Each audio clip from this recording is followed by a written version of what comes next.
How to enable or disable simulate color space on the Samsung Galaxy S25, S25 Plus, or the Ultra or the Edge. First, tap on the home button to return back to the home screen.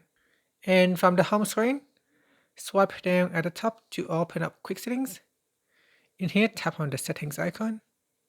Next, we then scroll down to the bottom and tap on developer options. From here, scroll down, then tap on simulate color space. Here to turn it off, you can select disabled, and once you disable, the colors come back. Otherwise, we can simulate the color space with monochromacy, Deuteranomaly, Protanomaly, or Triton and select one of the options. And that's it. After that, tap on the home button to return back to the home screen. Thank you for watching this video.